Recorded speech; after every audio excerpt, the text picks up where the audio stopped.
Hello, my name is Pastor Kris Kollar. I'm the pastor of Pleasant Valley Lutheran Church near Malabar Farm and St. Paul Lutheran Church in Lucas, Ohio. Greetings. We are reading through the Bible with commentary. We are in the third book of the Bible, Leviticus, which is things having to do with the priests. And we have heard all about how to set up the tabernacle, which was this moving temple. And we've heard about the commissioning of the tabernacle and the ordaining of the priests. And now we're kind of making a shift from the first 16 chapters, all about the tabernacle and how to set that all up and getting the priests all going. Now for the next, 9 chapters, verses chapter 17 through chapter 26 are known as the Holiness Code. And they are a collection of how you should live as the people of God. And one of the things to know about the Bible is, yes, we believe this is God-breathed. These are the words of God, but God speaks through different people, and the different people have different voices.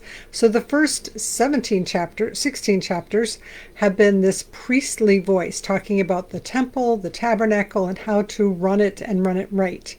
This next section is known as the Holiness Code, and it's all about how to live right as a group of people. Like, what are the societal norms for this group of people to be special and different and holy? We won't hear it today. I think it'll probably be tomorrow that there's a verse that's something to the effect of, you need to be holy because I am holy. But what does it mean to be the people of God? I should have looked at that verse ahead. So yes, in verse 19 too, we'll hear, you shall be holy, for I, the Lord your God, am holy. So God is special, holy, set aside, and expects his people also to be special and set aside. We're going to get into some sticky verses. And one of the things that I think is important to remember is the audience that this was written to were Israelites 3,000 years ago. That this is the code that God was expecting the Israelite nation to follow as Israelites. We might or might not apply some of this stuff to ourselves. For example, we do not generally slaughter animals. And even within this whole same passage, we're about to read how you should only slaughter animals at the temple. You should never be slaughtering animals anywhere else. But when we get to Deuteronomy, we will hear a verse say that it's perfectly okay to slaughter animals somewhere else. We're also going to hear a verse about not marrying sisters, and yet Jacob married Leah and Rachel. So verses are there, practices are often something different. So that's my preliminary comment on what we're about to read. So chapter 17, about the slaughtering of animals. The Lord spoke to Moses, speak to Aaron and his sons and to all the people of Israel, and say to them, this is what the Lord has commanded. If any one of the house of Israel slaughters an ox or a lamb or a goat in the camp, or slaughters it outside the camp, and does not bring it to the entrance of the tent of meeting to present it as an offering to the Lord before the tabernacle of the Lord, he shall be held guilty of bloodshed. He has shed blood, and he shall be cut off from the people. This is in order that the people of Israel may bring their sacrifices that they offer in the open field, that they may bring them to the Lord, to the priest at the entrance of the tent of meeting, and offer them as sacrifices of well-being to the Lord. The priest shall dash the blood against the altar of the Lord at the entrance of the tent of meeting, and turn the fat into smoke as a pleasing odor to the Lord, so that they may no longer offer their sacrifices for goat demons, to whom they prostitute themselves. This shall be a statute forever to them throughout their generations. So, in this version, this section, it is saying, do not slaughter animals anywhere other than at the temple, because they are sacrificing to goat demons, and you need to cut that out. Verse 8, and say to them further, any one of the house of Israel, or of the aliens who reside among them, who offers a burnt offering or sacrifice, and does not bring it to the entrance of the tent of meeting to sacrifice it to the Lord, shall be cut off from the people. Verse 10, if any one of the house of Israel or of the aliens who reside among them, so lots of Israelites, but there also were other people living among them as servants, as slaves, as just people that were traveling along with the Israelites. It said some of the Egyptians came with them. So not everybody in the group is an Israelite, and once they get to the promised land, there will be people living there that are not Israelites. So he's saying this applies to everybody.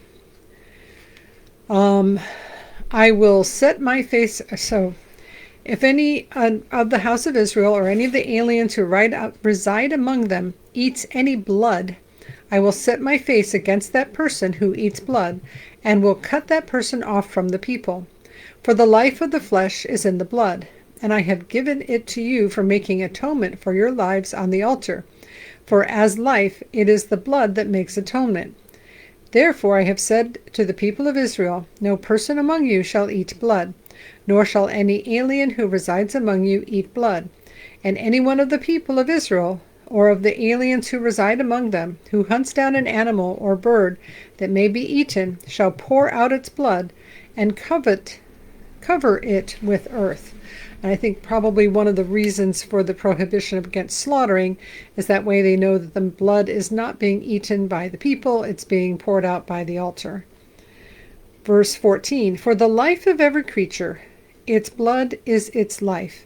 Therefore I have said to the people of Israel, you shall not eat the blood of any creature, for the life of every creature is in its blood. Whoever eats it shall be cut off. All persons, citizens or aliens, who eat what dies of itself, or what has been torn by wild animals, shall wash their clothes, and bathe themselves in water, and be unclean until the evening. Then they shall be clean. But if they do not wash themselves or bathe their body, they shall bear their guilt. Verse 18. The Lord spoke to Moses, saying, speak to the people of Israel, and say to them, I am the Lord your God. You shall not do as they do in the land of Egypt where you lived, and you shall not do as they do in the land of Canaan to which I am bringing you. You shall not follow their statutes. My ordinances you shall observe, and my statutes you shall keep, following them. I am the Lord your God. You shall keep my statutes and my ordinances, and by doing so one shall live. I am the Lord. So this is kind of an introductory comment that the Lord is saying you need to follow the commands that I'm giving you. Here they are. And so this whole next section is about who you cannot have sex with. Verse 6, none of you shall approach anyone near of kin to uncover nakedness. So uncover nakedness is a euphemism for having sex with a person. I am the Lord. You shall not uncover the nakedness of your father, which is the nakedness of your mother. She is your mother. You shall not uncover her nakedness. You shall not uncover the nakedness of your father's wife. It is the nakedness of your father. You shall not uncover the nakedness of your sister, your father's daughter or your mother's daughter, whether born at home or born abroad. So, no sex with your father, no sex with your mother. No sex with your father's wife, even if she's not your mother. No sex with your sister, whether she's your half-sister, by your mom or by your dad. No sex with your sister. Verse 10, you shall not uncover the nakedness of your son's daughter or of your daughter's daughter, for their nakedness is your own nakedness. You shall not uncover the nakedness of your father's wife's daughter, so not your grandchild. And then father's wife's daughter, begotten by your father, since she is your sister. So either whether it's a half-sister, doesn't matter, she's your sister. You shall not uncover the nakedness of your father's sister. She is your father's flesh, your aunt. You shall not uncover the nakedness of your mother's sister, for she is your mother's flesh. You shall not uncover the nakedness of your father's brother. That is, you shall not approach his wife. She is your aunt. So not your aunt by your father or by your mother, or even if it was your uncle's wife. No aunts. You shall not uncover the nakedness of your daughter-in-law. She is your son's wife. You shall not uncover her nakedness. You shall not uncover the nakedness of your brother's wife. It is your brother's nakedness. So not your sister-in-law, not your daughter-in-law. You shall not uncover the nakedness of a woman and her daughter, and you shall not take her her son's daughter or her daughter's daughter to uncover her nakedness. They are your flesh. It is depravity. So if you have a woman, you can't have her and her mother, and you can't have her and her child. And you shall not take a woman as a rival to her sister, uncovering her nakedness while her sister is still alive, which is what I just mentioned in our introduction. Jacob marries two sisters, Leah and Rachel, but generally speaking, this is not preferred. Verse 19, you shall not approach a woman to uncover her nakedness while she is in her menstrual uncleanness. You shall not have sexual relationships with your kinsman's wife. You defile yourself with her. Kinsman's wife, I think I saw, it's actually your neighbor's wife. So, in other words, no adultery. You shall not give any of your offspring to sacrifice them to Moloch. In other words, no burning up your children in the fire, and so profane the name of your God. I am the Lord. You shall not lie with the male as with a woman. It is an abomination. And it's interesting that all of these other ones, it says, do not uncover their nakedness. And this one is do not lie with the male. And why is that like that? We do not know. What does that mean? Generally, it means that during the Israelites, 3,000 years ago, they did not approve of homosexuality. Verse 23, you shall not have sexual relationships with any animal and defile yourself with it, nor shall any woman give herself to an animal to have sexual relations with it. It is perversion. So most of these commandments are written by men to men. So all of the women that you can't have sex with. Don't lie with a man. It doesn't say anything about women lying with women. And oh yeah, women shouldn't do bestiality either. So this is one of the few ones where it actually is addressed to the woman. Verse 24, do not defile yourselves in any of these ways, for by all these practices the nations I am casting out before you have defiled themselves. Thus the land became defiled, and I punished it for its iniquity, and the land vomited out its inhabitants. But you shall keep my statutes and my ordinances, and commit none of these abominations, either the citizen or the alien who resides among you. For the inhabitants of the land who were before you committed all of these abominations, and the land became defiled. Otherwise the land will vomit you out for defiling it, as it vomited out the nation that was before you. For whoever commits any of these abominations shall be cut off from their people. So keep my charge not to commit any of these abominations that were done before you, and not to defile yourselves by them. I am the Lord your God. So again, these are commands from the Lord to the Israelites as they are in the desert and preparing to enter the promised land, and eventually do enter the promised land. And God is saying, if you're going to be my people, this is how I want you to live. What I think is interesting is how this is one of the verses that gets thrown around a lot. Don't do this because it's against God's law. But to whom does God's law apply? You know, if I say I want to follow God and I want to follow, and I do, I want to follow Jesus, then I put myself under God's law. But I think it's very unfair that if I were to say, well, because I follow God, therefore everybody else has to do exactly the same as I do. We need to be very careful about how we throw these laws around. These laws, I think, are good laws. I don't think people should be having sex with their sister-in-law or their aunt or their sister. I mean, that is basically, incest is not a healthy thing to be doing. But I also don't think that we need to be taking these verses and using them. Often people call it the clobber verse, that we're going to clobber. This is an evil thing that you are doing, especially to people who are homosexuals, that, oh, you horrible abomination, you, because this is against God's law. Written 3,000 years ago to the Israelites, who he said, you are my people and you need to be special. So if somebody is saying that they're going to follow God, then they need to be trying to live in a way that is holy and special.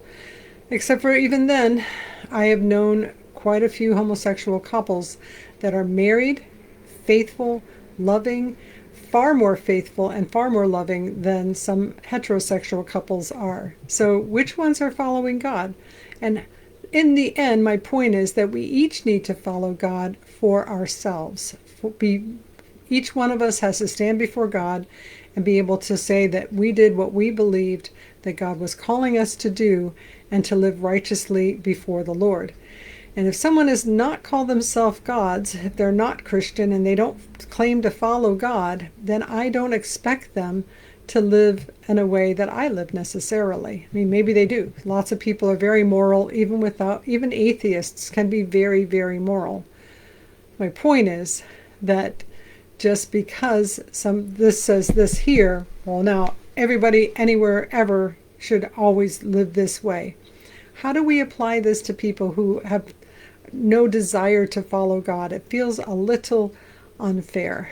So we will be hearing more about this as we go forward. This is a very long holiness passage, verses 17 or chapters 17 to 26. So I think that's 9 chapters of holiness code. And this is just the beginning. And for some of these, it's pretty easy. Most of us don't really want to have incest with our brother-in-law or sister-in-law or aunt or uncle. But some of the other things that we're going to be reading about, it's like, that's a widespread practice even today. So are we really going to be holding people to this verse, but not that verse? You're going to say, oh, you can't be a homosexual, but it's okay to eat bacon. And you can't be homosexual, but it's okay to do some of these other things. It's like, it's either all or nothing. Like, let's not be hypocritical about all of this. So just some thoughts. I'm sure I could be corrected in some ways, and I'm sure I could also say more about this as well. But hopefully it's some food for thought. And now may the Lord bless you and keep you. May the Lord make his face shine upon you and be gracious unto you. May the Lord look at you with favor and give you peace. In the name of the Father, and of the Son, and of the Holy Spirit. Amen. Go in peace. Serve the Lord. Thanks be to God. And thanks very much for being with us today. Like and subscribe. It really helps the channel a lot, as do making comments. Thanks. Have a great day.